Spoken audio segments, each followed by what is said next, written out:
How long does it take and how hard is it to get an autoimmune diagnosis? I recently posted a short video on Instagram, TikTok, and here on YouTube where I wanted to highlight the struggle that so many of us with autoimmune disease go through. Here it is for reference.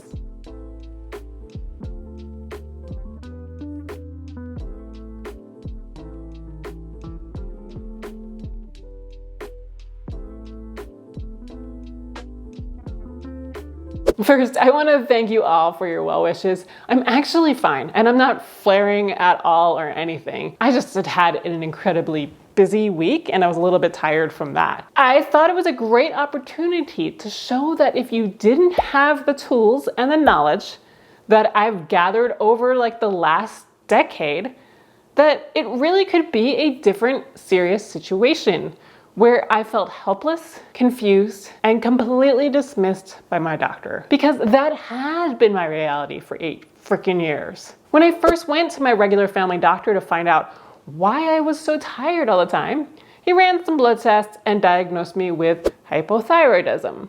And then he sent me home with a prescription for levothyroxine and said there was nothing else we could do. The next 8 years that followed, I got increasingly worse. I had bone-deep exhaustion, brain fog that felt like I was slowly wading through a field of marshmallows, body aches all over. I was so cold that I couldn't even sit outside when it was 80 degrees without a sweater.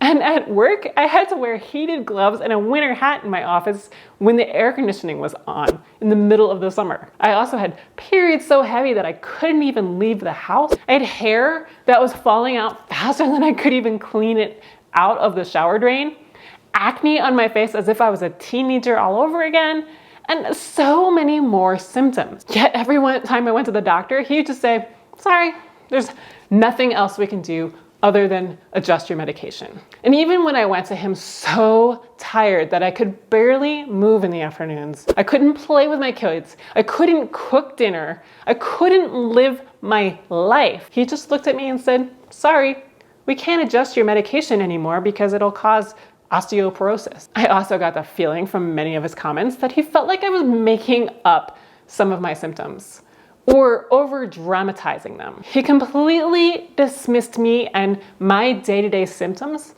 as nothing to be concerned about because the lab tests that he was looking at, they came back as normal. Now, you may be saying at this point, why the heck did you not get a second opinion? Well, at that point, I didn't because, well, he was my doctor. I didn't know there were alternatives or other things that I could do. I also had a diagnosis and I was being told that the lab tests were normal.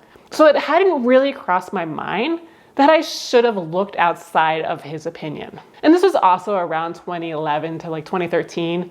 And using diet and lifestyle for things like this was still not at all a common practice. And even after I had started to do some research on my own and tried changing my diet for my condition with some success, he continued to tell me that nothing else could be done. He said, there is no way that food would make a difference. And for a while, I became wary of his advice, but still, he was my doctor. He knew, right? But when I finally hit rock bottom in 2014, I decided to go see a functional medicine practitioner instead, as I was so done feeling terrible and feeling dismissed, unheard, and ignored by my family doctor. The functional medicine practitioner, he was the one who diagnosed me with Hashimoto's and celiac autoimmune diseases. He helped me go through the autoimmune protocol, or AIP diet, and had me feeling better within weeks.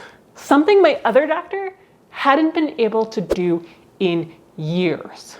Even when I went to my new endocrinologist just to get the thyroid medications I needed, he would totally make fun of that functional medicine practitioner and call him, oh, the chiropractor that thinks he's a doctor. This endocrinologist said the only thing that could be done is to adjust medication. Same old story, same old incorrect, outdated line. I always hated seeing him because he would have such a condescending attitude towards my functional medicine practitioner and towards my diet. I kept saying, yeah, but that chiropractor and my diet did far more in weeks than any of you in the medical world did in years. Ooh, he made me so mad. Even my current endocrinologist thinks all of this is a bunch of hooey and doesn't think for 1 second that diet can make a difference at all. I literally just go to her to get my medications. I'm in and out once a year as quickly as I can. Smile and nod at her outdated, naive advice. And luckily, I've been great ever since. I've had a few hiccups along the way as I've learned that I really need to manage my stress levels, learned that I cannot go back to certain foods like gluten at all, and things like corn and dairy I can have only on an occasional basis, and I've had to overcome some mindset hurdles. But for the most part, I live as if I don't have any diseases whatsoever. Interesting, because medication is the only thing that can help, right? This is my story, but I posted that video to show how many people are still suffering when they're being told that they're fine when they're clearly not. When I posted that, the comments were astounding.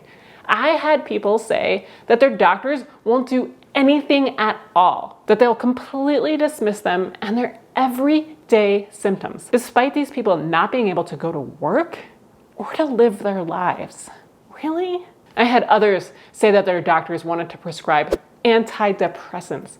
Why the heck would antidepressants work in this situation? I've had clients in the past who have gone on to these antidepressants by advice of their doctors, and they've gotten incredibly worse, to the point that they actually became depressed when they weren't even depressed in the first place. They still had their symptoms, and now they wanted to commit suicide, when all they needed to do is stop eating gluten. When they finally went off the antidepressants, fixed their diet and healed their gut, they were 100% fine. Still, other doctors want to refer these people out to psychologists and psychiatrists because they clearly think that all of this is in their heads. I can firmly state that it's not all in your head. There's an often quoted statistic from the American Autoimmune Related Diseases Association, AARDA, that the average amount of time for an autoimmune diagnosis is 4.5 years. And during that period of time, the patient has typically seen over 4 doctors. 4 years and 4 doctors? This is clearly a problem. This is consistent with what I also see with the members of my autoimmune collective community as well. When they join, I ask them for how many years and doctors that it's taken them to get the help that they need or the diagnosis. And while the number's a little bit higher, more like an average of 6 years and 5 doctors, it's still way more than it should be. Some people have taken more than 20 years, 20, to get properly diagnosed. And even when you get diagnosed, it doesn't mean your doctor knows exactly what to do to help you. Like with my situation, for 8 years after my hypothyroidism diagnosis, I was told that medication was the only thing I could do. Yet, for those 8 years, my autoimmune disease raged in the background, further destroying my thyroid tissue and also the cerebellum tissue in my brain. I still don't have the same memory that I did before that period of time. And I will always need thyroid medication because enough of my thyroid tissue was destroyed during that time. Medication does not stop the disease. It only addresses the symptoms, or in the case of thyroid disease, it helps make the hormones that you can no longer produce on your own, but the attack on your tissue continues day in and day out unless you stop it. And stopping it's typically done by healing your gut, quelling inflammation throughout your body, giving the body the nutrients that it is having a hard time really absorbing, and getting your body into a state of rest and digest so it can heal. And then once you do all this, you have to regulate your immune system so that it no longer gets confused and attacks itself. I personally think that using diet is the best way to do all of this, and then making sure that you have the lifestyle that supports all of that, like effectively managing stress, getting good sleep, not doing too much or too little exercise, and so on. But whatever you do, don't buy into this belief that medication is the only thing you can do. Or if you have normal lab results and still feel terrible, something is wrong. Normal lab results are often wrong anyway. Many times they're based on a population of people that has like no relevance whatsoever to you. And many times you may be quote unquote normal, even though no one would actually ever feel normal with that particular number. Ask questions, do your own research, seek answers, and don't stop until you feel great. You deserve that. You deserve not to be dismissed by your doctors, ignored, condescended to, or told it's all in your head.